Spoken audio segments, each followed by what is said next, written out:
Good evening, I'm John Batchelor. This is the John Batchelor Show. War fighting.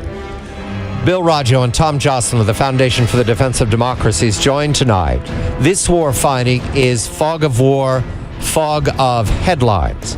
Very difficult to see into the Arabian Peninsula. We start there tonight because of drone strikes in Yemen. Yemen is a troubled and fragmented state. 26 million people spread over a vast territory. Sana'a is the capital. And you will recall a week ago, Bill Roggio reported on an attack, a suicide attack, multiple attackers, weapons, and suicide belts against Sana'a, against the headquarters, killing foreigners there, no Americans. But a strike that Bill believed was consistent with inside information. This was a strike into the heart of what is left of the government of Yemen. Now Bill's reporting on drone strikes against al-Qaeda and the Arabian Peninsula fighters in Yemen. The drones here in Yemen look to be operating more freely and more aggressively than we see in the borderland of Afghanistan and Pakistan. Bill, good evening to you. Good evening, John. This drone strike pace, has it picked up? Have you got metrics on that? Yeah, the pace it's still down from last year. And over the year, it's been consistently one or two strikes a month, except for a short period of time where there were 9 strikes. It was the end of July, beginning of August, when there was that alert and the embassies were shut down. There was a plot that was directed by Nasser al-Wahishi, the head of al-Qaeda in the Arabian Peninsula.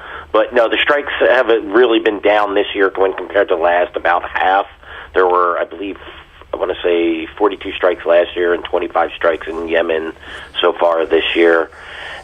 So, again, we're about half. And then there's been 2, maybe 3 strikes this month. So, yeah, we're not talking about a lot of attacks here. Both the last 2 drone strikes took place after that suicide attack that you had mentioned, right, the Ministry of Defense. So, very likely, my opinion, from what I could see from tracking these, the strikes in Yemen have been very reactive. When something happens, then the drones seem to come out. Did we go after the people who launched the suicide attack? Did they link that?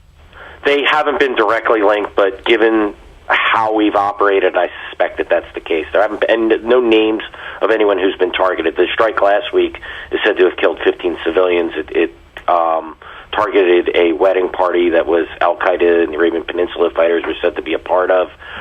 There's some conflicting reports, but I think the reports that a large number of civilians killed are indeed accurate.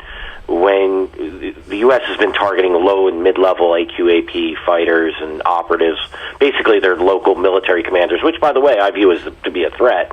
But when you do that, you're really targeting people that are operating with the local population, and you do run the risk of killing civilians in this.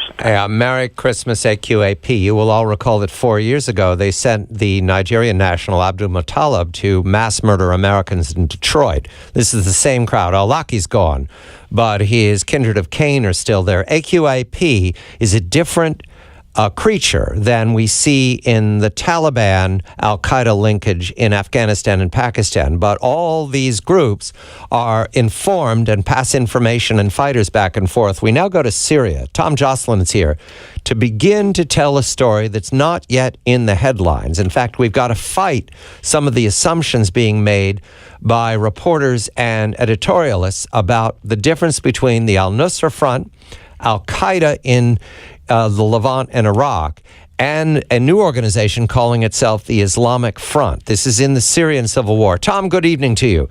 You report most recently that a Saudi cleric has endorsed the Islamic Front and calls for cooperation with al-Qaeda. What is the distinction being made between the Islamic Front, which after all is made up of jihadists and Islamists, and al-Nusra, which is Syrian-grown jihadists, cutthroats? What's the difference, Tom? Well, the difference is what the story that's being pitched is that the Islamic Front is supposed to be some kind of jihadist counterweight to al-Qaeda's 2 official affiliates inside Syria. But there's just a growing body of evidence that just isn't the case. This Saudi cleric that I reported on, Dr. Abdullah Muhazni, is very, very popular online social media. He has almost 250,000 followers on his Twitter account, for example. He's somebody who is very widely influential, very popular. He endorsed this Islamic Front, but in so doing, he also said that they should cooperate with al-Qaeda and that the models for the Islamic Front and for the opposition in Syria should be Osama bin Laden and Mullah Omar, of course, the head of the Taliban. He's also launched this fundraising effort throughout the Gulf, and he lists in this banner that he lists online. He has two numbers, one for Kuwait, or three numbers, one for Kuwait, two in Qatar, where basically donors can call in and donate money.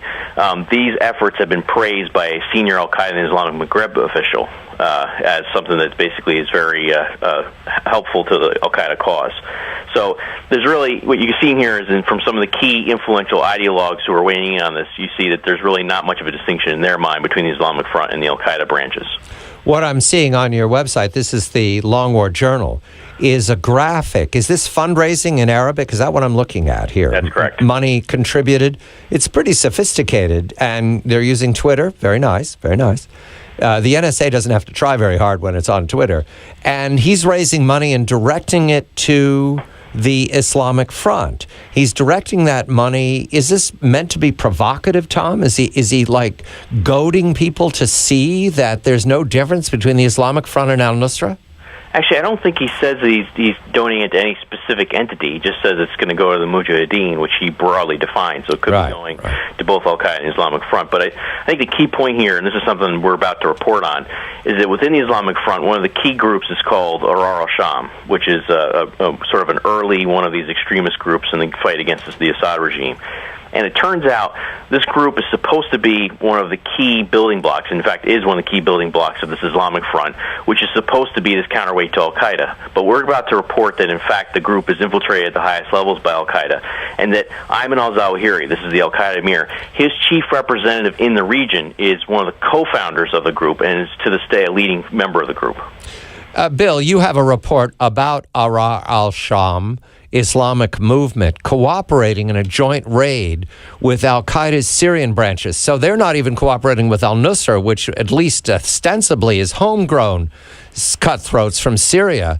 They're cooperating with al-Qaeda in the Levant in Iraq, which is pure al-Qaeda operating out of Anbar, correct? Actually, that report notes that it cooperated with both groups. Remember that both groups supposedly... So it's a coalition of the willing cutthroats here. Absolutely, yeah. And this statement was released a couple weeks after the establishment of the Islamic Front. And, I think when you look at what's happening, how Ahrar al-Sham has, for well over a year, conducted joint operations with both Nusra and the Islamic State of Iraq and the Levant, or the Sham, it makes sense that al-Qaeda plays a role in this group. It appears that this group, when you look at it and you look how it operates, when you look at its ideology, you can't, what distinguishes it from the al-Nusra Front or Islamic State of Iraq and the Sham? Bill, Islamic Front, they're the people we're pointing to overrunning Idris's headquarters last Friday morning their time. And you list 2,000 AK-47 rifles, 1,000 assorted arms, M79, rocket launchers, rocket-propelled grenades, heavy machine guns. All of that is in the hands of the Islamic Front that's cooperating with al-Nusra and al-Qaeda, correct? That's absolutely correct. They basically raided the warehouses that were stocked by, the U.S.